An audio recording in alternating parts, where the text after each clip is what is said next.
Welcome back to the incredible Rockets Propaganda channel. I am your man's AK Infinity. Follow me on Twitter at AK_Infinity_VVS. And this is another episode of the Shootin' the Ish podcast. I got a special guest in the building tonight, baby. I got my man's AD in the building. I'm going to go ahead and pitch it to you. I'm going to let you do your own pub, man, because I couldn't do it no justice myself. Hey, man, it's your boy AD from the HTownRundown.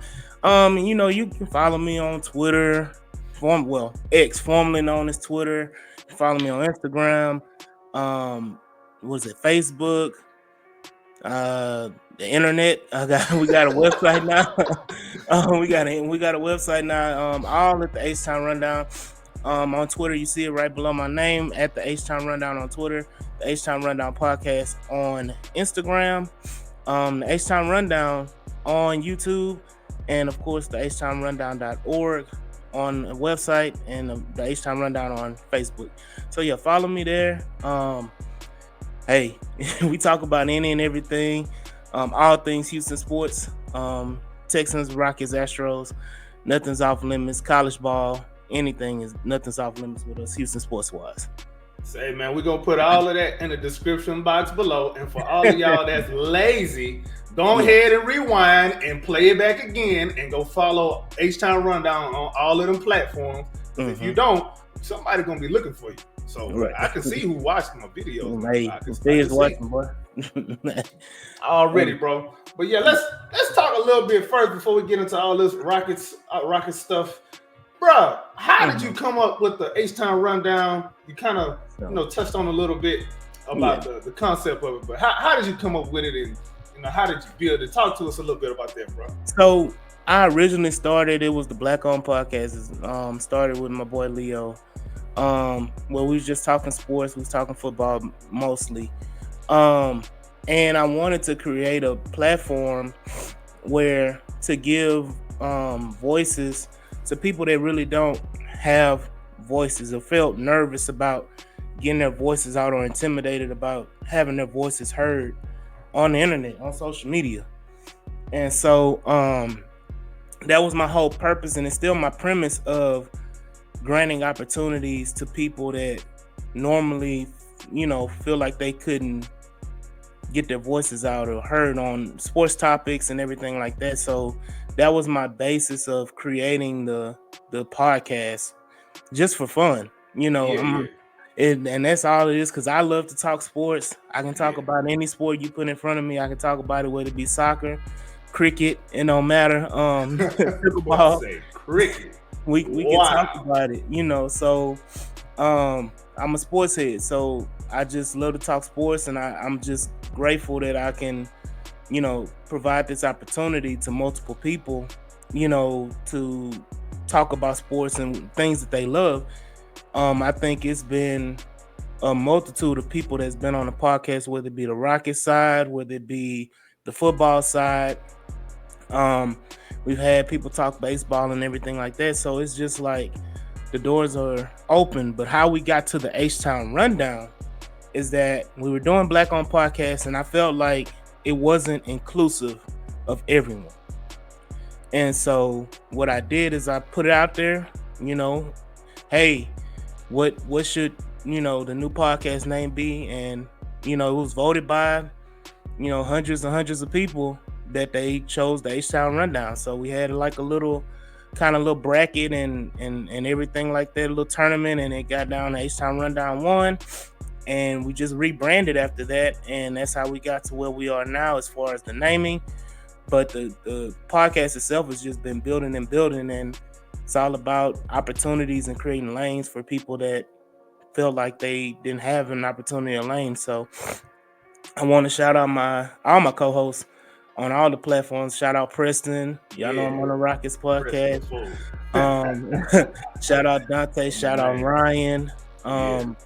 Shout out Pastor. Shout out Swan and Jules and Mike G on the football side, and RIP Chris Royal, who was one of our original hosts as well, who passed away recently this summer. So just giving everyone an opportunity, man. Like I'm not doing this for no profit. I'm not doing this for nothing. I'm just doing this for fun. And I was reflecting this past week, like, man, what is the most joy I get out of it outside of me talking sports?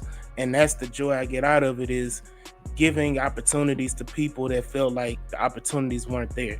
It's so easy to sit up and say, hey, we can start a podcast, we can start this and that. Yeah. And then when you don't get the reception, you feel some type of way, and people ain't flocking to you. Well, the door at the HTown Rundown is always open.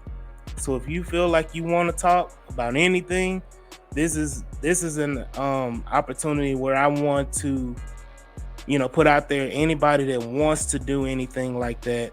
You feel nervous, you already have a grounded, I'm not calling it successful, but a stable platform in the HTown Rundown where you can jump on and talk your mess and whatever and keep going. So that's what it is, man. So I appreciate any and everybody that supports the HTown Rundown.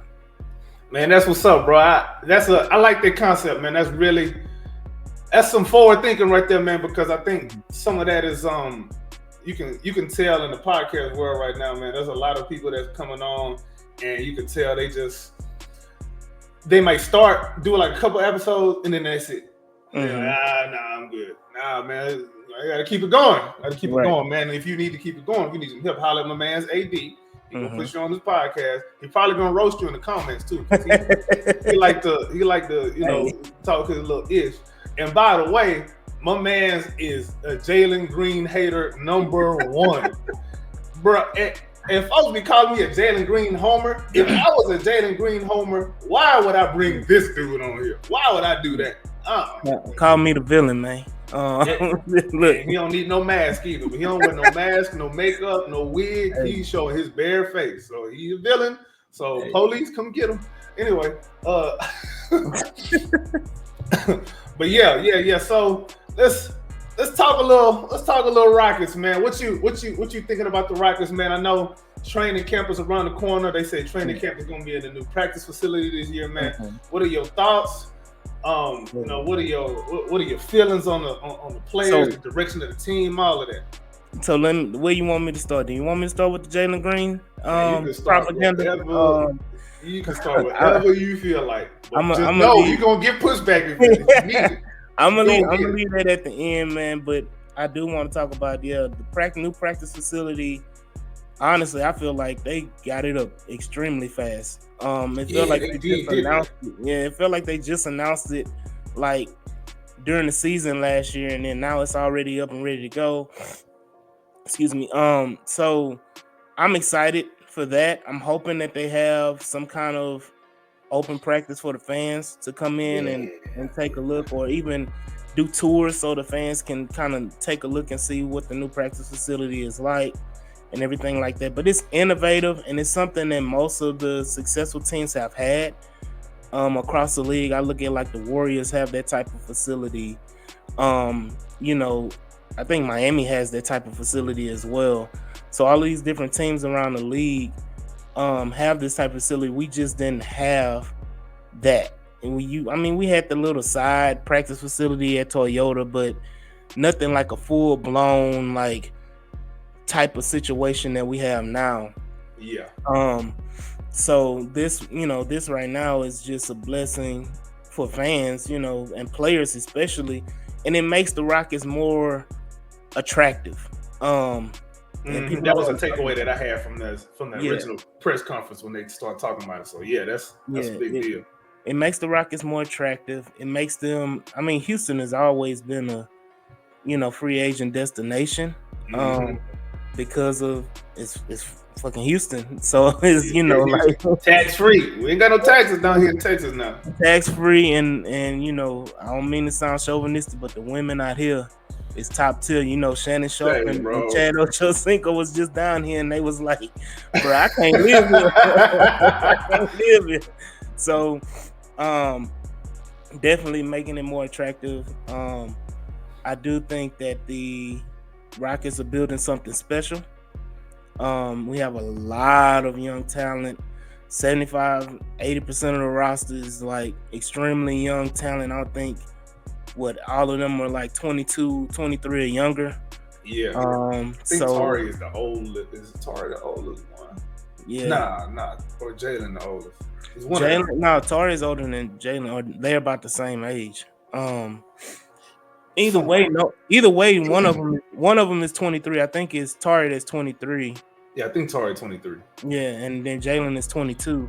So it's, everybody's like 23 and under, and then you have your 3 or 4 vets with, Steven Adams, who's older. You have Fred VanVleet, and then you have Dylan Brooks, the 3 mainstays. I'm not even counting Jock Landale. I don't even want to talk about him. But, hey, man. So man, that boy be going hard, man. He be going hard. Now, he can go hard somewhere later half of the season. We're going to see. We're gonna see. But and then of course I think Aaron Holiday is another veteran, but I think he's only like 26, 27, so it's not like he's not that old. Yeah, he's not that much older either. But with the Rockets having so much talent and so much,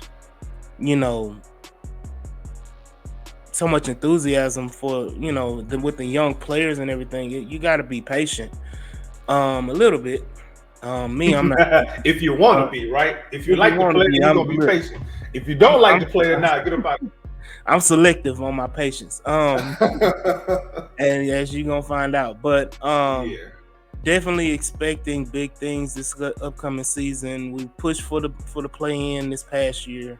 Didn't make the play-in. We were, a couple games shy of the play-in this past season. Definitely has all the tools to make, at the very, very least, make the play-in. Honestly, I think expectations should be higher, where we should be able to make the playoffs comfortable. I'm trying to be a team that nobody want to face in their first round, man. Yeah, right. Make the playoffs and upset somebody, piss somebody off, piss off another fan base. I want warfare. I want warfare, bro. Honestly, bro, I'm like, it's so much. We talk about it on the Texan side when we got Stephon Diggs, and it was like, well, there's only one ball. How can everybody, how can you make everybody happy? And you look at we seen it on Sunday, and then you look at the Rocket situation now, and it's like they have all this talent. They are so stacked. You got your bigs. You got your guards. You got your wing 3. You want to call them 3 and D guys, or your wings. You got all of these different players, and your stack is multiples. It's not just one. Like, it ain't like we just got one guard that can do a whole bunch of things.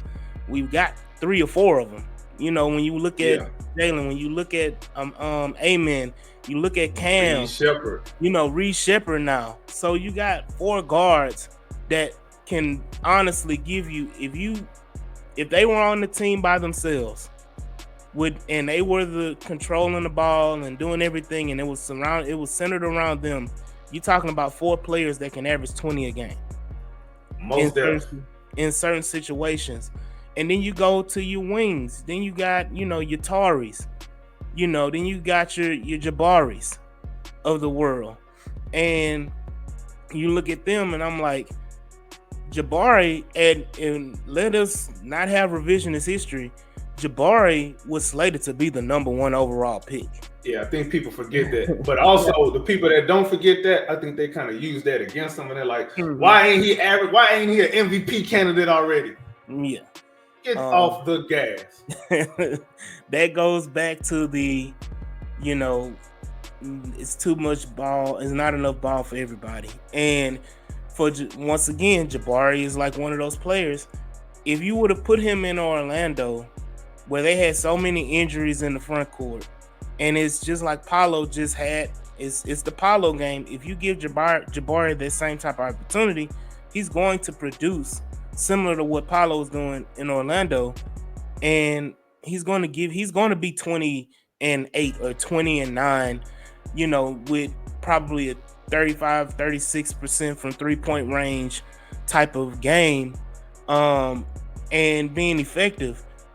And I think my biggest takeaway, and I know there's a little hate from people, but his aggressiveness is what's causing him not to shine, and I think it's because of everything around him is the reason why he's not as aggressive, because I don't feel like he feels the need to have to do that. When he was at Auburn, he was the guy. Everything went through him. So he doesn't have that situation here, and let's be honest, he's like 4th or 5th down the totem pole when it comes to, you know, opportunities and being able to put the ball in the hole. And which I think is tragic. Yeah. I don't know. He needs to be no lower than 3rd. Right. But what happens is when you have an assortment of talent that you have, it just works out that way sometimes. I mean, I understand you got LP and you got JG, and then it should be Jabari right after that. Yeah. But it really be Fred or Dylan. Exactly. Dylan be feeling himself. Dylan be thinking he Kobe out there. I mean, he just let them things fly. Look, we gonna be done with Dylan in about a year or so, man. Think so? We gonna get into that too. Nah, we gonna talk about that. But yeah, I think Dylan gone after. Honestly, I think Dylan may be gone after this year if they work it out a certain way. But then you go to the, you know, our center in LP. Man, LP, to be honest, and that's just me, I think LP is the best player on this team. Yeah, I don't think there's a question about that though. Yeah, I don't think there's a question about it. Unless some other thing develops that's unforeseen. LP is the best player, bro. There really shouldn't be an argument about this.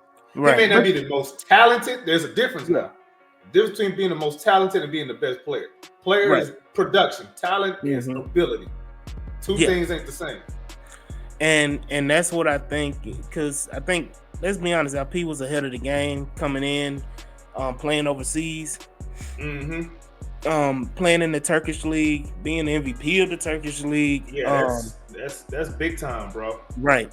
And people don't realize, and I think when he first got in the league, he was young, he was out of shape, couldn't stay on the floor. There was a lot of different factors. Yeah, don't get me started on Steven Silas, brother. Steven Silas. He's just smiling on the sideline while we down 40, getting dunked on, 3-pointers from the locker room. He's sitting there smiling. What you smiling about, bro? Why are you happy? Look, he happy to be here, man. Look, that's what I hate. I hate them coaches that just happy to be here. Bro, if you don't get off your ass, like, I don't give a damn about you being happy to be here. That's my damn team. You know, and look, Steven Silas is part of the cause of the Jalen Green propaganda that that I'm producing. Yeah, we know, but we're gonna get into that too. He's gonna get into that too. But going back into it, like LP, man, I love LP's game. People talk about him being like Baby Joker. I think he is a more innovative type of player because I think he's definitely more athletic than Joker. And he's not as big as Joker, but he can do a lot more things on the court athletically, and it makes him a bigger threat. I think he's a better shooter than given credit, you know, amongst people. I don't think he gets that many opportunities to shoot, you know, especially from deep.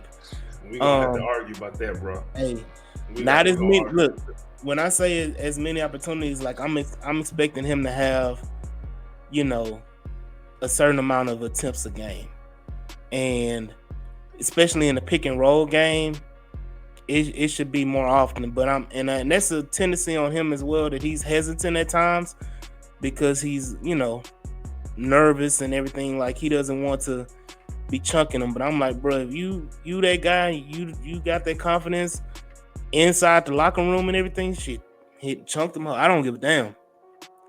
If you open, I gotta pull it. Go ahead. Yeah, if you open, pull it. But let me give you why I have some concern about LP shooting and why I don't have the most confidence in him actually being not that he can't improve a little bit, but I don't think he's gonna ever reach Joker level. Maybe not even Pau Gasol level. So his first year, rookie year, 71% from free throw line. Second year, 71% again from free throw line. Take a wild guess what's his third year's free throw percent. 69. It shouldn't go down, bro. It shouldn't go down. That's a good number in some places. Yeah, for some people, if this is Shaq, we talking about shooting 69% from the man average 40. I ain't even talking about that, bro. I was oh God, dog! I just got it. Oh man, I'm slow. Oh God, oh God. Look, I'm Shannon Sharp like that percentage. That boy Shannon Sharp hit him with the "That's my Michelle." But yeah. Man, I don't want to veer off too much, but yeah, that boy Shannon, dog. What is he like? Damn near 60? That boy said, almost 60. Yeah, he on 55. When you on 55, you 60. Oh yeah, for real. Yeah, I agree. Still getting it in. Well, whoever that Michelle chick is, I just hope he ain't got no other ones on the side nowhere, because if he do and they don't know, yeah, he about to. It's over with. He better not drink no water from none of them, bro. He no food from none of them. They finna poison him. Boy, man, you out there, you need to watch what you do. Yeah, out there. Yeah, watch your IG live. Make sure you're not lying. You better check your phone before you start taking your shirt off. You don't even. If I ain't on Instagram, if I ain't on these social media, first of all, if I'm in the moment, why the hell I got my phone anyway? I'm trying to get it in. My phone is the last thing I'm thinking about. I ain't thinking about none of that, dog. Yeah, it shouldn't even been moving around. Then you talking about you was already 25 in. So you was 25 in and you stopped and grabbed your phone and was messing with your phone. Nah, bro. Nah.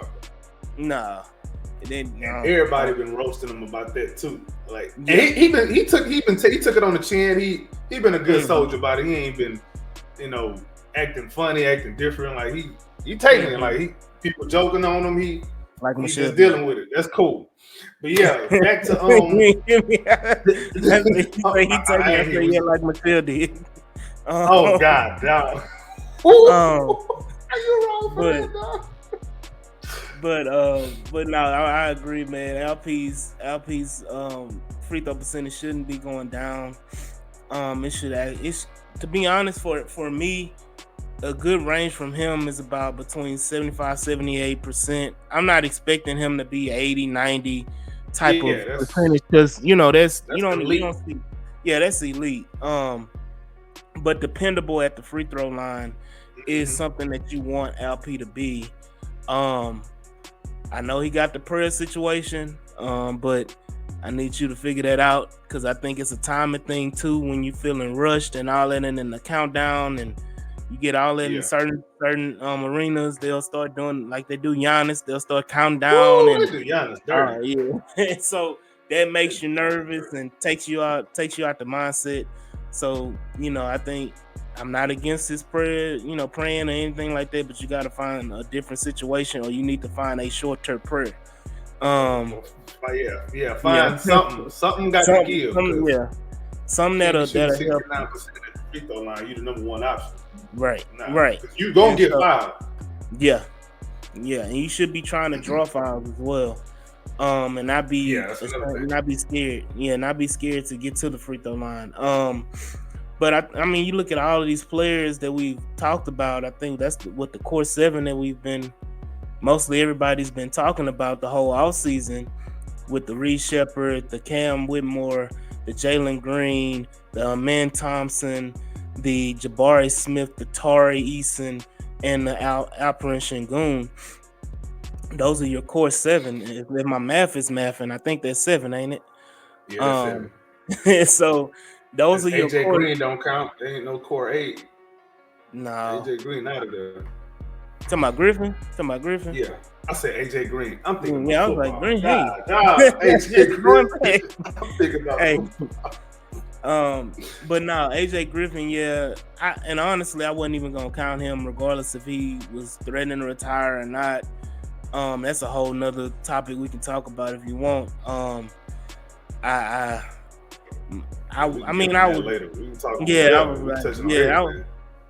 was cool with him, his trading for him or whatever, but I never considered him a part of the core.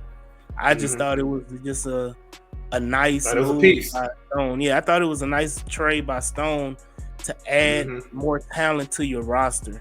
So I mean, there's a depth piece, really. Yeah, because we experienced it last year. We had injuries, and when you have injuries, and you don't have the depth, you kind of struggle. We struggled middle part of that season with the injuries to. I think Dylan was out for Van Vliet. Dylan was out. He was out. Who else? And then Jabari got hurt was out at the end of the season. Yeah, Jabari missed, was out. LP like got injured. A few games. And then Tari missed almost the whole season. Yeah, Tari only played like 20 games. Yeah. So when you have those, we were in like, and that to me is more of a credit of Ime and the Rockets to overcome all of those injuries throughout the year and still push and be right on the cusp of being at the playing playoff type situation. So that's a credit to Ime having the team ready to go, getting players like freaking Jock Landale to actually perform at the end of the year.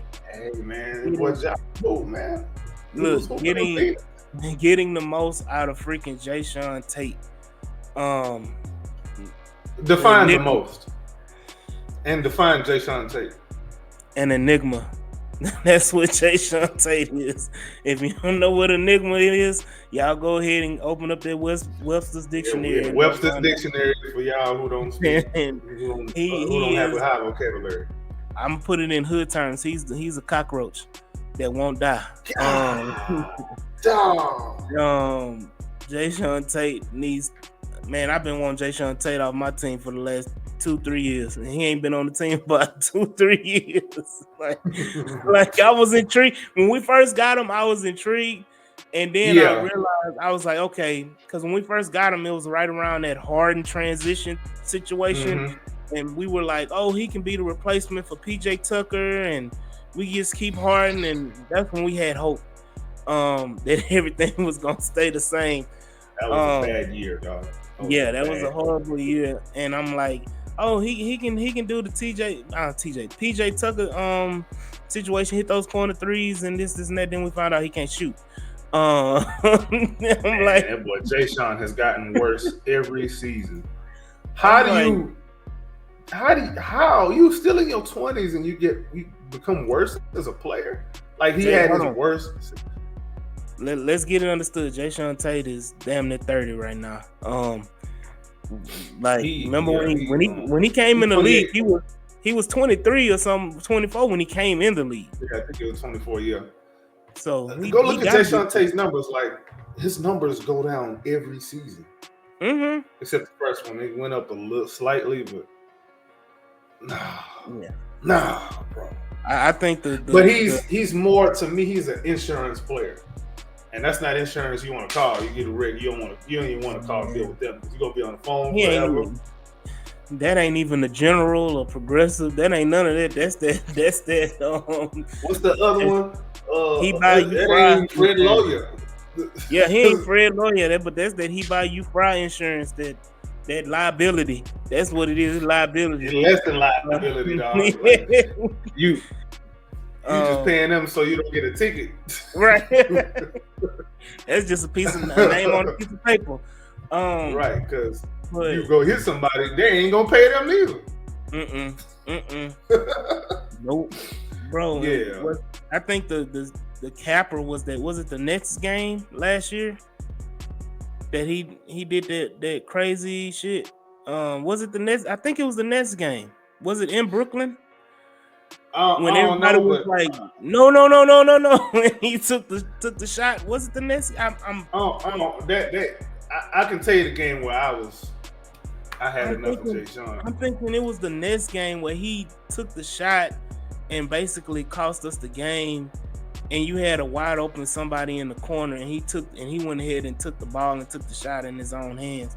I'm thinking it was the Nets. Is that worse than fouling James Harden on a 3-point attempt with a tie game? Yeah, that against the Clippers. Yeah, that's worse to me, bro.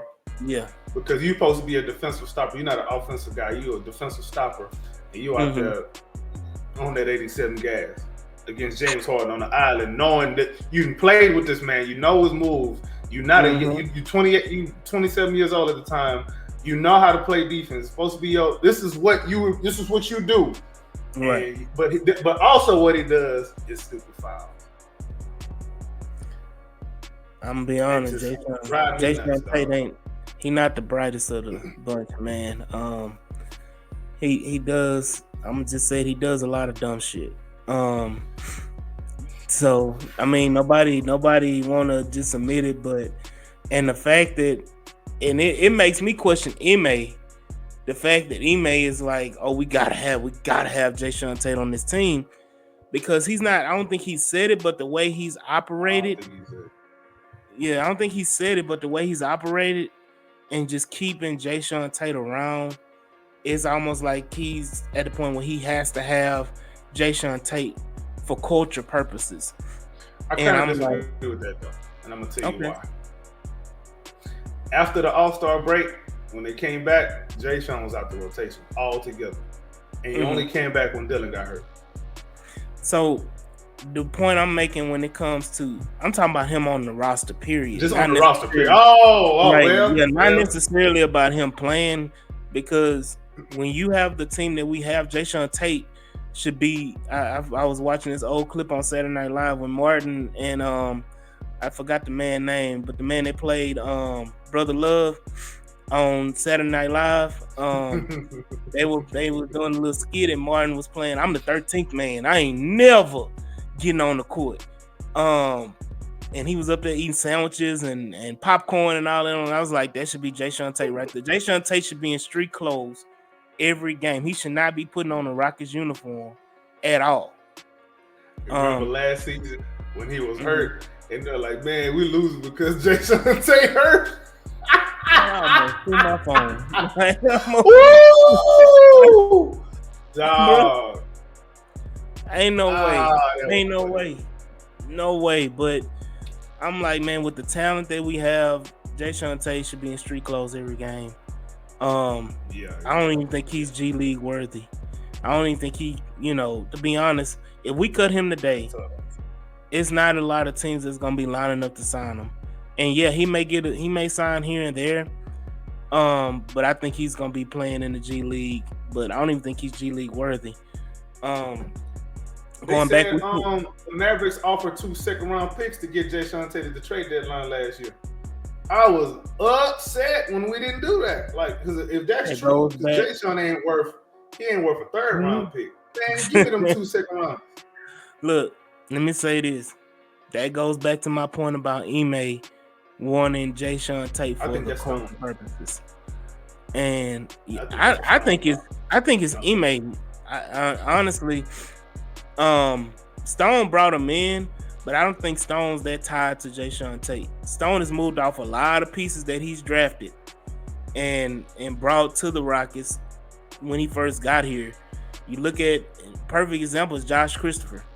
He moved on from him with a quickness. Ty Washington. They moved on from him with a quick. Usman Garuba. They moved on. That one hurt. Yeah. Him and Ty hurt. I think Ty could have been a decent backup point guard. Usman Garuba in the Ime system. Imagine when LP went down, bro. We had the Garuba in there coming in causing chaos. Yeah, bro. Because we was already missing Tari. Yeah, Garuba can do a lot of the same things, not as well, but some of the same things defensively. Yeah, he was way better defender than I think that was his calling card. Is him being that boy shut down Zion.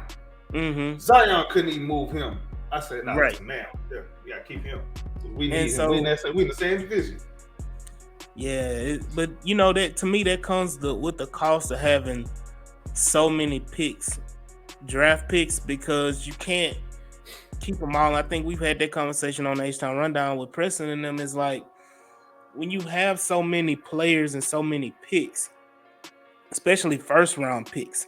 Then we just made a trade this offseason and got some of those Phoenix first round picks that are gonna be like ridiculous. So I'm like, now you're talking about we're probably not gonna use them but they're going to garner you somebody. They're going to garner you another piece. But you have so much talent. It goes back to what we talked about with the core 7. You have so much talent on this roster. It's going to be hard as hell because you can't keep adding. Like, I don't think. Look at Oklahoma City. Oklahoma City has added so many players, But if they didn't make that trade for Russ, was it Russ? Was it the Russ trade when they got Shy? Nah, that was Paul George. Okay, Paul George. They traded Paul George. Paul George. To get Shea, Gilgeous-Alexander, and I think another piece too. Mm-hmm. I think some draft picks for sure. Draft picks and Shy. So, or Shea, is it Shea or Shy? I'll be saying Shy. And my thing is that, let's be honest, if Oklahoma City doesn't get Shea in that trade, like, they're in the same boat with just a whole bunch of guys, that are talented as hell, but everybody's just swimming around. And I think that's where the Rockets are with those Phoenix picks, is that you're going to trade to get your Shea Gilgeous-Alexander whenever that comes up in a year. What is that, in a year or two? Because Phoenix is going to implode. They did that, but they got Shea. They got Shea when they blew up, when they was blowing the team up. They shipped Russ to Houston, and then got CP3, and they was trying to rebuild. Like, Shea was supposed to be their centerpiece to rebuild. But Shea sat out like 2 years, almost 2 years. It felt like, with injuries and everything like that. He played in with the Clippers. He played. He ain't sit out. No. I'm talking about when he got to OKC. Oh no, he played immediately. They was in the play. Matter of fact, that same year that that we played them in the playoffs in the bubble, that was his first year with right. And I know that part, but I'm talking about the next year. I felt like he was hurt that whole year. Oh, let me look that up right quick. It was 1 year where he was out damn near the whole season, and the way it felt like it was more than a season. Because he came back. His second year with OKC, I think you're right. He played 35 games. In his third year with OKC, he only played 56 games. Right. Yeah. So he was hurt. Yeah, you're right. Yeah. So it felt, those 2 years, it felt like he was hurt all the time. To be honest, if you take the math from both of those seasons, he missed the whole season between 2 seasons. So, it feels greater than what it is, because he plays some, he's out. Play some, he's out. Then I think that 35 game year, he played some, he was out. He played some, he was out, and then he was just out for the rest of the season. And then that second year, he played most season, got hurt, out for the rest of the season. It's like, damn. So, you during that time, OKC is still bad, and they got all their picks. And what do? You go get a Chet Holmgren, you go get a Jalen Williams.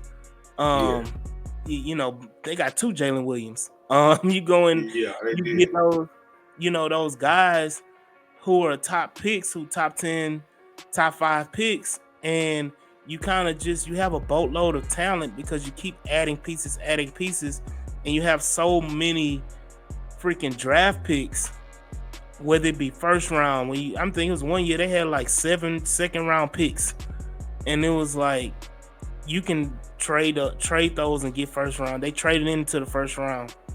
So going back to the Rockets, when you have all of this talent and then you still have an assortment of first round picks, we still got, I think, 2 more years of Nets picks. In this situation, I think it's to 26 or 27, something like that. I think we gave them up and we took the Phoenix. So we took Phoenix picks. Yeah, so we really just swapped Phoenix, Brooklyn's picks for Phoenix picks.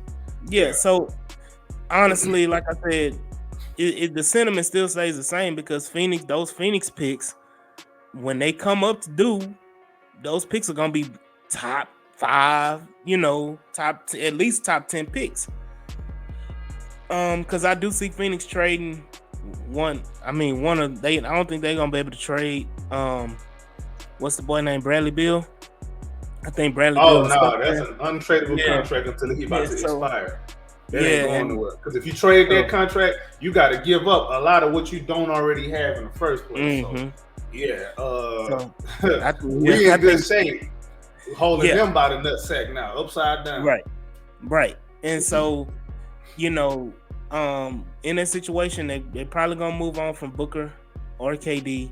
KD's think so? in the league. Yeah, in this new environment, you think they're gonna move off of one of them? Yeah, I absolutely think that they're going to, because Booker is still kind of semi young. I think Booker is he 30 yet? I don't even think Booker's 30 Nah, yet. he ain't 30 yet. And yeah, so I think that they can trade Kevin Durant and get some pieces back, and then kind of do like a semi rebuild with Booker. If they 27. want, yeah, I mean, you still got at least, I would say, 8 more years or 9 more years of Booker being a pretty damn good to elite player. Yeah, until they like 35 at least. Right. That's why I'm like 7-8 years. You got that with Booker, but then you got KD, and he's already like 35, 36 already. Yeah. He ain't got but 2 or 3 more years. He has injury concerns. That's really what the real concern is with him. It ain't really his production on the floor. It's just his injury concern. Because his game would age anyway. His game gonna age real good. I mean, because he's pull up. Right, and he's a shooter. He's a scorer. So, like, scorers. I mean, hell, we look at Joe Johnson. Well, if you a scorer, you know how to put the ball in the hole. You can play. Not gonna go nowhere. Yeah, you can play till you almost 45. ISO Joe was a thing back in 2018, 2019 with the Rockets. When we got him with the Rockets, there was a game where he saved our bacon because I think we played against Phoenix. Like, we was just playing like garbage. I think that's the game where Gerald Green hit the game winner in the corner. Joe Johnson carried us that game, bro. Like, Mike D'Antoni said, all right, let's go post up these little guards that they keep switching on. And man, Joe was giving them business at his edge. I say, damn, dog. It just don't leave you. You just need the opportunity. Just because you don't have the same volume, that don't mean you can't do it no more. You can still do it. Exactly. Joe, one of my favorite players ever, man. I always love this game. Joe Johnson, man. He started out with the Celtics, I think. He started out with the Celtics. They traded him to Phoenix. And then he went to Atlanta. And he was a fool in Atlanta. He blew up. Yeah, he blew up in Atlanta. With him and Josh Smith. Josh Smith. Man, Josh Smith. It was him. Josh Smith, one of the best players I ever seen to never be an All-Star. Yeah, and that's wild. Because you look at the game that that playoff game against the Clippers, that playoff series really against the Clippers with him and Dwight. And I'm like, man, if Josh Smith was doing this when he was in Atlanta, what happened? Because Josh Smith was so talented. I think it was injuries. I think it was attitude. Yeah, they say it was attitude problems, man. Yeah, it was a lot. That's the word on the street. Let me say this: when you got somebody from the hood, Atlanta is the last place you need to send them. That's where he from, though.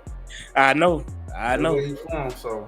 That's why I'm like, that's the last. I feel the same way for Houston kids. Like, if you from Houston and you from H, I don't need you playing on no professional sports team from the H, because it's not while you're young, at least. Absolutely not. Yeah, you need to mature a little bit before you come. Yeah, if you're a vet and come back home, that's cool. But when you're a young buck, I'm like, nah, bro. You need to go ahead. So you saying De'Aaron Fox need to come back to Houston? That's what I'm hearing. That's what Hey, let me tell you something, dog. I'll trade him for JG in a heartbeat. I'll trade JG in a heartbeat. Bye. That's it. I'll trade even more. I love me some De'Aaron Fox, boy. Yeah. You had Reece Shepard. You had Cam Whitmore. The backcourt with him and Amen. You talking about speed and athleticism, like ridiculous. The shooting though.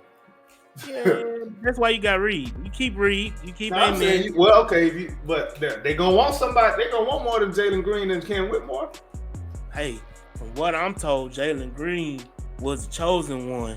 So all it takes is Jalen Green, and that's it. I mean, that's what everybody.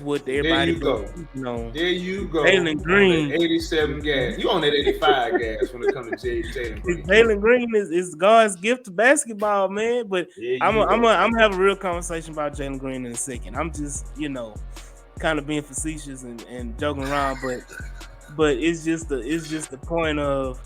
I think even when we were having those hypothetical KD trades, it was like Jalen Green and a host of Jock Landells and Jay-Sean Tates and some draft picks for They KD. threw Jabari in there too. I was mad. Yeah, Leave my Jabari alone. Yeah, right. I'm like, yeah, that's a non-negotiable. I'm not trying to get off of Jabari, bro. I'm sorry. I see a lot of him. Mm-hmm. And his game is kind of similar to KD's anyway. So they would mirror, because Jabari is not a post guy. And I hate that they try to. He's not a post guy. He's a face-up guy. Mm-hmm. He's a face-up guy, yeah. Yeah, face to the basket. I mean, that literally was his game in Auburn, was face to the basket. He never had shooting over everybody, shooting over everybody. Long gorilla arms. Can't block his shot. 7 foot tall. Like, people I hate that 6'11". Oh, he's 6'11 and a half and 6'11 3. No, that man is 7 feet tall. Like KD. And a high release. Nah, KD got to be like 7'3", dog. Yeah, KD. You seen his arms? KD could walk on his arms. 7'1". At the very least, he's 7'1". Because he came into the league supposedly, quote unquote, 6'10" or something like that. Which was cap. I watched him at UT. I watched every UT game with KD. Every one of them. He was legit 6'11" then. I'm not trying to hear that, bro. Playing center. Bro, when you sit up here taking the Olympic pictures and you taller than god doggone what's his name, Embiid, and everybody know Embiid is a legit 7'1". He legit 7'1". So I'm like, bro, Embiid you almost lay off of that African food, dog. That's what his problem is, dog. I'm African my damn self. The food too damn good, but you an athlete, you can't be eating that, bro. You gonna be hurt every day. You gonna be laboring up the court. And it's crazy because that boy be limping, he be hurt, back gone, legs don't work, and he's still dropping 30 on everybody like that. But what's crazy, being healthy. But what's crazy is that he was like that in college. Like, he was hurt at Kansas. Yeah, he was for a little bit. He was hurt. So I'm like, you drafted him and then expect, like, that's the reason. Honestly, he was the best player in college basketball, but because of the injuries, that's why he was selected number 3. Yeah, he should have been number 1 that draft. Number 1. Yeah, and he was drafted number 3 because of the injuries, and now he's injured all the time. Now that's a detriment, bro. That's who he is. He's an injury-prone guy. He's gonna be hurt. He doesn't, bro. Huh? Because he like eating, bro. I'm telling you, dog. Hey, let me say this, man. I'm so glad he didn't get to Houston, because it would have been Charles Barkley 2.0. You know, like Zion in New Orleans. That was the worst place for Zion. Zion can't stay out there etouffee. He can't stay out them beignets. He can't stay out there jambalaya. He just can't. He can't stop them women either. That's nothing. New Orleans got some. Boy, let me tell you. Let me make sure my wife's not around. Boy, let me tell you. Boy, New Orleans got some thingamajigs. Yeah. They got some things, and then they start talking with that accent. Nah. What you doing out there? What you doing out there? I gotta find my wife. Let me hold her right quick before I get lost up in here. Man, lost in the sauce, man. Like, I'm telling you, bro. That's a dangerous place. It's just a thing, man. Like, you look at these players, they so talented and everything. Like you said, he on one leg dropping 30. What could he do if he was healthy? I think he proved he won MVP when he was healthy. So it's just a matter of they I don't think Philly ever put the team around him to even. I think they made the mistake with Ben Simmons. They kept trying to trust the process. When the process, Daryl Morey thinking that he was going to do something for them. Daryl Morey just tried to. Yeah, Daryl Morey just tried to recreate the Rockets. Like, literally. I hate when these guys be doing that.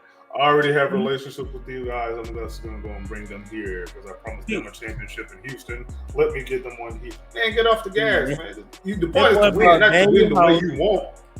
He brought Daniel House, PJ Tucker, James Harden. I'm like, bro, that's damn near the core of the Rockets. I feel like we're missing somebody. Remember he drafted DeAnthony Melton, and we traded him. And traded him to Philly. So he just stick with the guys that he's already comfortable with, bro. Like, come on, dog. Yeah, Y'all gotta be better than that as GMs. Yeah, and I hope Stone don't do that nonsense. Because at first I thought he was, because it looked like he was going after just a bunch of Seattle guys, because he a Seattle guy himself. With KPJ, Tari, he wanted to get Paolo. I feel like I'm missing somebody. I ain't gonna hold you. I wanted Paolo, and I wanted them too. I ain't gonna either. Paolo was on, and as much as we love Jabari, if we had Paolo right now, it'd be a whole different conversation about the Rockets and expectations right now. Yeah, and I'm gonna say this because folks know I'm a Jabari guy. Always have been, always will be. Because a skill set like that at his size, I mean, you just take it. But Paolo also has size and a different skill set at his size that you don't see at his size too. And he has the skill set that he has is, I think, to me, it's my favorite skill set. It's big body playmaker, bro. I like a big body playmaker, man, because now you can run all different types of offenses because you don't have to only rely on the point guard to set up everything. Exactly. That's what I like about Sengun. Like, you can run your offense through him. Like, I like guys you can run your offense through. First and foremost, full stop. Yeah. That's what I like, man. And that's what's crazy is that he was seamlessly fit with Jalen Green. Seamless. I think they had chemistry. Jalen Green wanted him, as a matter of fact. Yeah. And Jalen I think wanted him. It was, to me, everybody thought it was a foregone conclusion. It was going to be Jabari, Chet, Paolo. I think, that was kind of the sentiment going into that draft. And I'm like, man, Paolo, because I had wanted Paolo, because I thought we were going to get the number one pick. And, we weren't getting the number one pick. We still ain't got the number one pick, man. We should have had the number one pick. Since we should have had the number one pick 3 years in a row, man. 3 years in a row, and Cleveland had the number one pick back-to-back one. Like, God damn, Kyrie and Wiggins. That's the LeBron effect. They had 3 after LeBron: Kyrie, Wiggins, and Anthony Bennett. Anthony Bennett. Oh, yeah, they had 3 number ones, bro. And Cleveland still ain't worth a damn. If they ain't got LeBron, they ain't worth a damn. You can have all the Donovan Mitchells and Mobley's. I think Mobley's soft. I'm sorry. Mobley is trash, bro. I think he's soft, bro. I feel like you give him a nice little elbow and he gonna back up. I feel bad that we even had that conversation pre-draft. Should we get Mobley? Should we get JG? And I'm the resident JG hater, and I was like, resident. You got the deed to the crib, bro. And I didn't want Evan Mobley.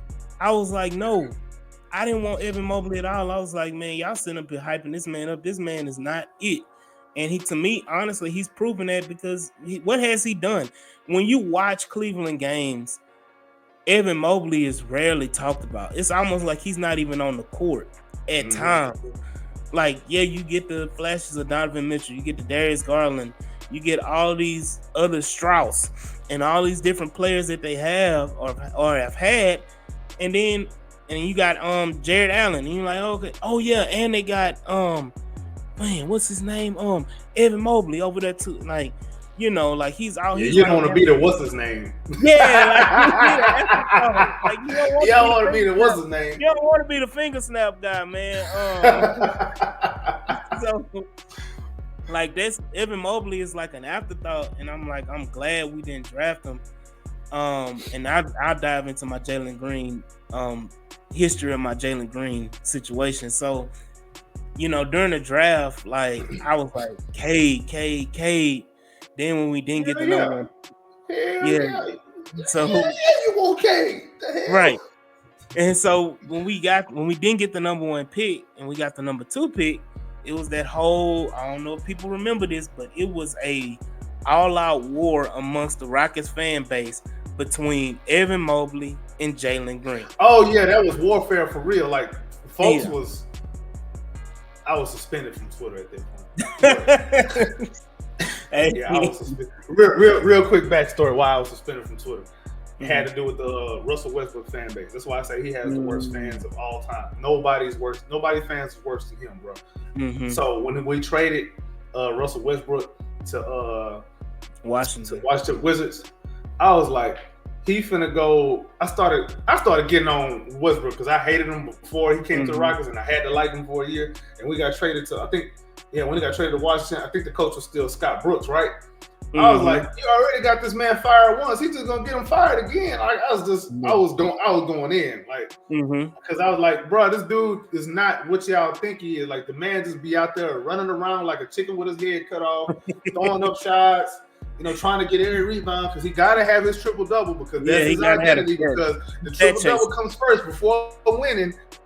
And this is a fact, bro. The man didn't make it past the first round. He's made it up past the first round with only two with KD and James Harden.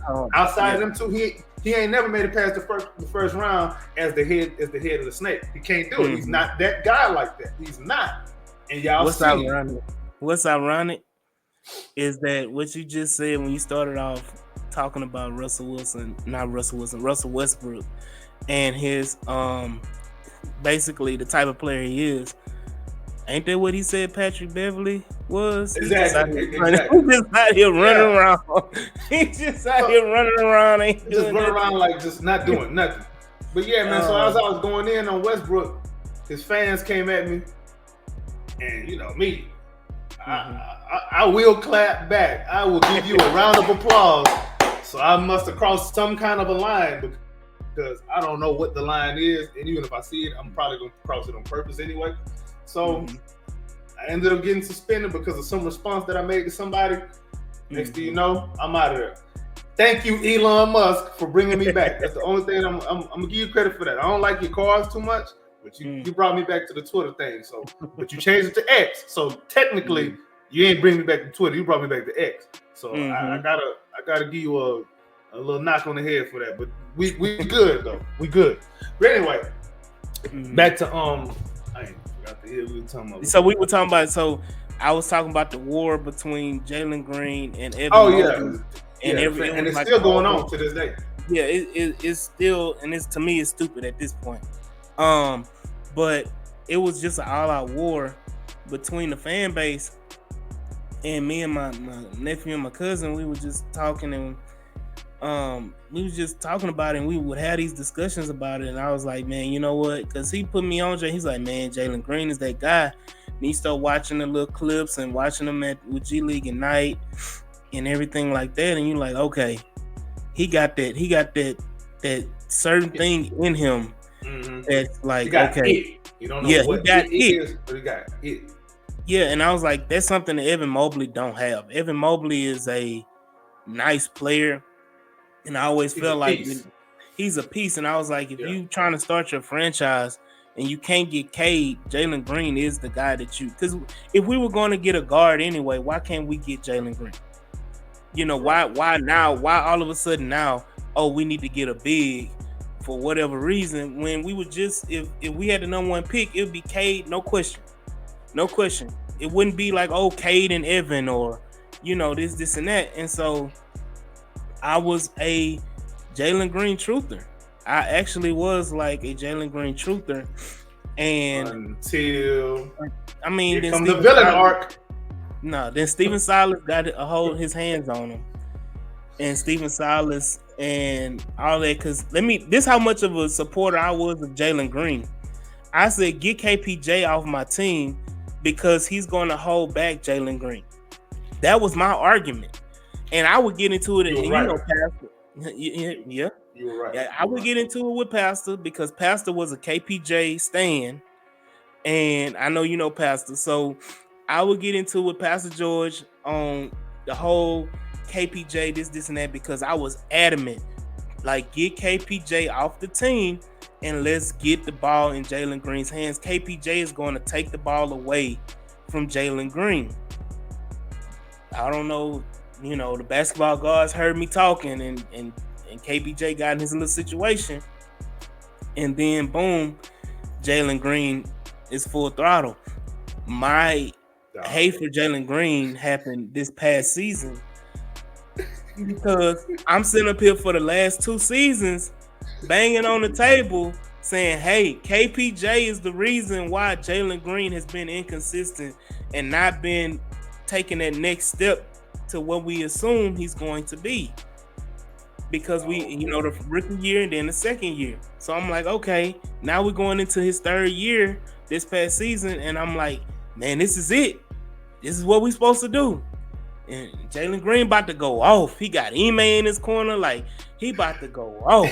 What Jalen do? Man, I'ma think about it. I'ma have a little hype here. I'ma do a little something here in this game. Then I'ma go to sleep the next game. Then I'ma think about it.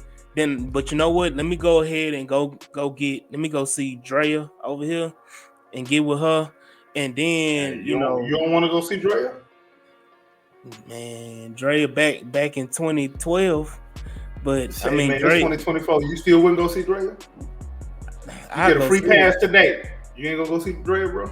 I'll go see what she's talking about, but I ain't about to go and go see what she's talking about. But I ain't saying give her a kid. Jalen. Yeah, Jalen got caught up, man.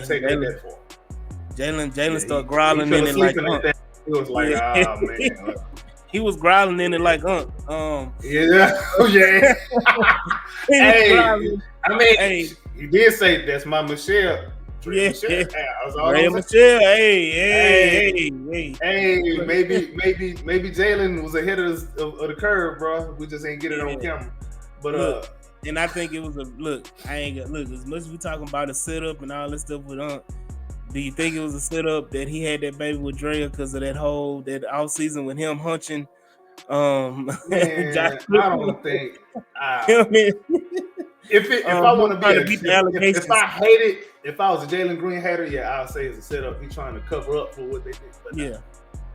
But but going back to my premise on it is like my hate didn't start for Jalen Green, and it's really not hate. It's just holding his feet to the fire because, you go and have this baby, then you decide to go off. I don't know what it is about the month of March, but the last 2 seasons in the month of March, Jalen Green 3 goes off in the month. I don't know if it's somebody's birthday, if it's somebody's anniversary or whatever, but he just flips the switch in March and he acts a fool. And my thing looks like he gets that little break, that little all-star break, and comes back and goes refreshed, and he got a chance to go and actually review and see where he went wrong. Mm-hmm. One thing I give Jalen some credit for is I think he's good at seeing what he did wrong and correcting it later. Yeah. He said if you want to be great, you got to correct it in real time. That's exactly. And I said it before on the H-Town Rundown. I'll say it again. My biggest critique on Jalen Green has nothing to do with his talent, has nothing to do with his ability, because he literally can do it all. He can score, and if he puts the effort in, he can be a really good defender. Hey, yeah. And so, matter of fact, just to add to that, I keep cutting you off. Just to add to that, on one of the Rockets round robin episodes, I had went into that as far as his defense. I said when he started that offensive run in March, the run really started on defense first. He engaged on defense. Somebody barked at him, and he said, "Oh yeah," I think it was Bradley Beal. Locked that, put that man on Rikers Island, bro. He was on Rikers Island, and he wasn't getting out. And ever since then, because he started picking up full court for like a bunch of games in a row. I think they stopped it when LP got hurt because they wanted to conserve his energy. It looked like. But he was picking up full court, and he was on his man like white on rice the whole possession, the whole defensive possession. I'm like, okay, maybe this is what he needs to do to get him going on the other end. Because if you think about it, man, a lot of these guys, Paul George, I'm talking about young Paul George when he was a role player, young Jimmy Butler when he was a role player. They cut their teeth in defense first. Everything else came along later. But it was defense first.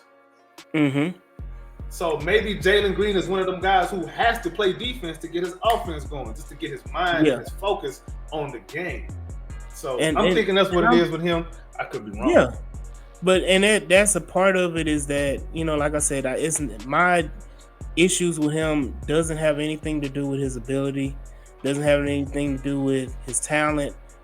And, it's the mindset and the inconsistency. The word inconsistent with Jalen Green. And then I get a lot of pushback again from my nephew and my cousin. I'm like, man, he young and this and that. I'm like, I hate when people use that excuse. Youth is not an excuse. He may say it is not an excuse, because I look at players like Anthony Edwards. That's not an excuse for Anthony Edwards. It was his rookie year, but after his rookie year, he kind of took off, if you want to be all real and honest about it. And I'm like, to me, I think Jalen Green has Anthony Edwards in him, that he can take over games and be that dominant type of player, but he's so inconsistent. We going into year 4 of Jalen Green, and you cannot sit up here and tell me, and going into year 4 of Jalen Green, that we're going to have inconsistency, and then we're going to still blame, oh, he's just 22, turning 23. Like, that's not going to fly for me. That whole, like you said, youth is not an excuse. That whole, oh, he's just 22, 23, give him a chance, wait till he this and that. And I'm gonna go back to this, as great as Devin Booker is, I don't want Jalen Green to be on that Devin Booker path. Like, Devin Booker is a good player, but how many times does Devin Booker literally take over games since he's been in Phoenix? They're few and far in between, and I don't want that from Jalen. I'm expecting more, and people see it as hate, but my expectation, because I was a Jalen Green truther, is way up here above the screen, like high. That makes sense. So, and when I don't see that, it comes off as hate, but it's just me putting his feet to the fire. Like, bro, I know you can go out there and average 27 a game. I know that you can go 20. Right, we've seen it. I know that you can literally go out there and go 27, 5, and 7, or 5 and 6. And if you were consistent, do that the whole season. Like, I've seen you do it, so I know you can. I know you can put a 40 burger on anybody's head anytime. I know that you can go out there and just go crazy from 3. I've seen those moments. I've seen you take over games, like the Oklahoma City game in Oklahoma City, where he took over at the end of the quarter. It's the greatest game ever.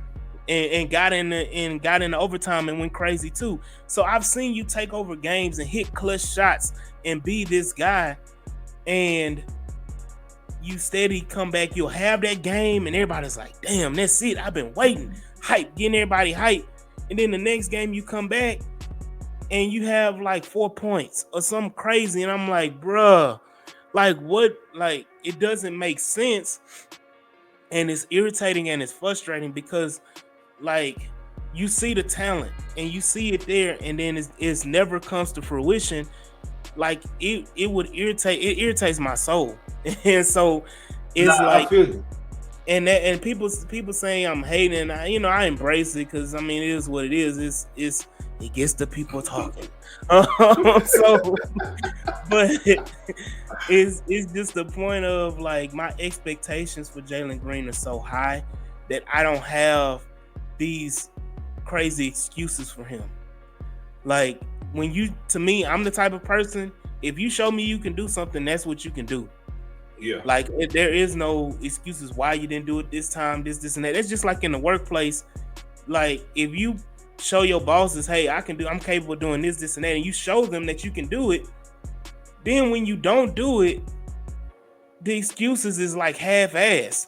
When you send up here, oh, I wasn't able to do it because such and such was late, and this, that ain't no excuse. You do what you do. If Jalen Green can put the ball in the hole, I understand people in basketball, you gonna have off nights. I understand that. But how do you pivot? How do you? What else are you doing? Right. To lessen the blow of that off night. Right. Just like you said, Jalen Green, when he locked in on defense, he can be a very good, more than very good and capable defender, and be effective. Picking pockets, breaking, we've seen it so many times, him breaking the passing lanes, going in the passing lanes, picking off passes, blowing up screens. Like his screen navigation is low key kind of good. Right. So all of these different things, like how do you pivot? Like, yeah, you're not having the best shooting night. Yeah, you 1 or you 2 for 12 or some shit like that. Like, how do you pivot in that where you go from, yeah, I'm shooting 2 for 12, but let me go ahead on this defense and I can get a quick 8 points on defense. Now I'm almost at, I'm double digit scoring right now. Okay, let me go ahead and affect in the passing game. Let me be a playmaker. How do you pivot and still be a very, very integral part of the game? And that's like my expectation, because we've seen Jalen Green be a playmaker. We've seen Jalen Green be a defensive player. We've seen Jalen Green affect the game in different ways and different times. How can you put it all together? And like, I'm not, and I say this all the time, you using the excuse that, oh, he's young. What are you going to say if he does the same thing this year? Are you still going to be saying, oh, he's young and let's give him a chance? Like, you're going to extend him, and then you're going to be like, okay, let's wait till he like 27, 28, 29 for him to finally pop off. Mind you, we drafted Jalen Green at 19, and you talking about I got to wait a decade before Jalen Green comes off and goes off. Like, this is what I also hate about I don't want to even say Rockets fans. I want to say Houston fans in general. I'm not scared to move on from a player because of what they possibly can do later on. If they don't benefit me in the moment or in the very near future, me trading away those guys, I'm not scared to lose those guys. And I think you got to see the vision of where they're going. Right. If you don't see a good trajectory, then you can go on. And my point is, the way the Rockets have drafted and loaded up right now, especially in that backcourt, if Cam Whitmore gets his mind on defense in any form, you can't tell me that losing Jalen Green, that it's going to be humongous drop off from Jalen Green to Cam Whitmore. I gotta say something, bro. Cam, as talented as he is, he got some of that Westbrook, and not the good type. He got some of that Westbrook, man. Like some of that, I'm going to take this possession personal, and I'm going to just screw whatever the play call was. Let me go get back at this dude right here. Or he'll get lost on defense, or maybe he'll gamble on defense and screw up the whole defensive possession. Or a lot of that is, I think, is maturity. Yep. I want to see how he gets better from that this season, because a lot of a lot of issues I thought he displayed last season kind of reared their head in summer league again. So look, I'm still high on him, just not as high as I was before. I was about to use the Jalen Green excuse. He's only 20 years old. He's only 19 years old, 20 years old. Yeah, he never had to deal with Silas though. I think I'll say this about Jalen: everything he said was 100% valid. Just one point that I would like to throw in there too. He's been inconsistent, but so is his development, bro. Yeah, his foundation has been inconsistent as well. Yeah, I agree. First G League Ignite class, after coming from the AAU circuit, and then you coming in to Silas, which is pretty much AAU anyway. And he is not a strong personality as a head coach. The man said he didn't even do no rookie rituals when he was a rookie. Like he was the vet. Like he ain't carried nobody's bags, none of that. Like where they do that at, bro? You know what I'm saying? Like a lot of that stuff. And then remember when they heard? I don't know if you have heard this, but I don't know where I've seen it. But I keep hearing John Lucas is saying Jalen Green is a 4th-year guy, not a 3rd-year guy. So we gonna find out. We's gonna find out this season. I'm very confident in that though, because what I feel like we got the right people around him now. I think the front office has grown up a little bit. They've improved with the coaching that they got and then the veterans that they got. The direction is different. It's better. I think he has different people around him personally now that he can kind of rely on, like different vets. Fred VanVleet is always in his ear. Dylan Brooks always in his ear about being better. And you can see some of the times on the court, you can see Jalen barking at Dylan or barking at Fred. And I'm like, he would never have done it with KPJ. Right. Exactly. You know what I'm saying? So he part of that too. Again, maturing. But what helps people mature is having the right people around you and having a good foundation around you too. Because you don't even know how to mature if you got the wrong people. And then you can mature wrong too. You can mature bad, bro. Mm-hmm. You know what I'm saying? So I think, like I said, man, I think he got the right people around him now, man. That's why I'm very high on him, very confident that he's gonna show his real potential.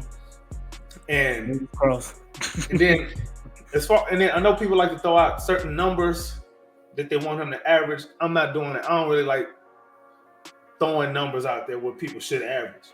Mm-hmm. What I care mostly about with Jalen Green is the team should not be better when you go to the bench. Yeah. If that's the case, I ain't gonna hold you though. The way I bench sit up this year, when I start to go to the bench, our bench may be better than the starters, man. There may be some games. I ain't gonna lie. I ain't gonna hold you too, bro. Like, there's gonna be some games where the bench win the game. They're gonna be like, hey, what them starters out there doing? I mean, or it could just be, man, the bench is full of guys with just tons of energy, bro. Tari, Amen, and Cam. So look, you talking about a bench. You talking about a bench that should probably be Reed Shepherd, Amen, Tari, Cam, and probably Steven Adams. That's a starting five somewhere else. Yeah, on a bad team, but on a bad team, that's a start. But that's a team that you still don't want to. You going in there like, damn, I gotta. You talking about that's your best? Yeah, and that's what I'm saying. Like that, if you have situations like that where you have the scorers in Shepherd and you have the scorers in Cam on the bench, and then you still have the defensive presence of Tari and then Amen, who's athletic is. I mean, they said he's 6'8" now, right? Yeah. And then if you happen to get past them, you got to go deal with Steven Adams at the cup. Yeah, exactly. Good luck, bro. I hope you got a helmet on. So it's like, man, it's so much potential, man. I'm hyped for this season. I'm ready for this season, but you know, that was my Jalen Green propaganda. I'm hoping I explained it a little bit better so people can understand. You didn't. You still a Jalen Green hater. You trying to clean it up now. Nah, stay on that side. Stay on that side. You said he a bum. You said he can't shoot. He can't defend. He can't even jump. You said he ain't even that athletic. That's what you said, bro. Yeah. You said he wanted Silas back. That's what you said, bro. Uh-huh. Hey. No, we never heard that. Nah. I cut it off right there now. Silas. Look at how bad Silas was, bro. Even as an assistant coach under what's his name in Detroit, Monty Williams in Detroit. Mm-hmm. Look what happened. Mm-hmm. You can't tell me that this man did not ruin our players, bro. You can't tell me. Look, and if it wasn't for Rick Carlisle was his saving grace in Dallas. Let's be honest. He covered up a lot of that bull job because, bro, he ain't no disciplinarian at all. And not saying that Silas is an idiot as a coach. I do believe that he has some good offensive philosophies, and I do believe he has a great basketball mind. But it's different to have that mind, and it's different to be able to communicate that to the players and relate with the players to be able to have them trust you and trust that what you're trying to feed them is good for them. Mm-hmm. Silas ain't had none of that at all. That's why Ime is so great, bro. And I'm so happy to have him as a coach. I don't care. He is the franchise right now. Ime Udoka, not no player. It's Ime Udoka, bro. Let me say this. He is a franchise, but I kind of put him a little fault too, because I'm gonna hold this forever. If we would have signed James Harden instead of Fred VanVleet. If we would have signed James Harden instead of Fred VanVleet, we would have made the playoffs last year easily. We would have made the playoffs. However, I don't believe that the players that we wanted to develop would have developed the same as they did. Like who? Jalen Green, for one. I'll say that. So Tyrese Maxey didn't develop with James Harden? Not that he didn't. Not that he didn't develop. Tyrese Maxey was already. Not that he wasn't. He wasn't already Tyrese Maxey, but he was good. You can see it. Like they was. Matter of fact, Daryl Morey was like, "Man, I'm not even. if y'all want, if we want James Harden, but we're not gonna give you Tyrese Maxey. Mm-hmm. You remember that? You know what I'm saying? Yeah. They saw what they saw in him. But I'll say the team probably would have been better, but it would have been in the short term. You have Fred VanVleet, he's not gonna. Sometimes he will. Sometimes he'll take the ball out of their hands. But from a leadership standpoint and a personality standpoint, I'd rather have Fred VanVleet's personality in that locker room than James Harden. Because James Harden, win, lose, or draw, that man's finna be at the strip club right after the game. And I ain't trying to see, bruh. Jalen Green already had one baby with Dre and Michelle. How many do you think he would have had with James Harden? Let me say this. If Jalen Green had James Harden, he would not have a baby with Dre and Michelle. He had it with a bunch of other chicks. How long James Harden been in this league? Yeah, true, but he probably got snipped. How many babies did James Harden have right now? Well, none that we know of, but he probably got snipped. You probably got kids you don't know about. Now, hey, let me say this. I don't even know how to answer that. There you go. Let me say this. James Harden he does his stuff on purpose. Like he's very strategic in how he moves around in these streets. And I would say that's something that Jalen could benefit from. I mean, we passed that now because we are what we are now. But it's just talking back revisionist history. I think that he would be a different. And then they from like almost from the same area too, in Cali. So Jalen and so you would have a lot of open communication and understanding between the two. One, because they can't have too many California dudes on one team though, dog. Yeah, and then they can start hurting each other.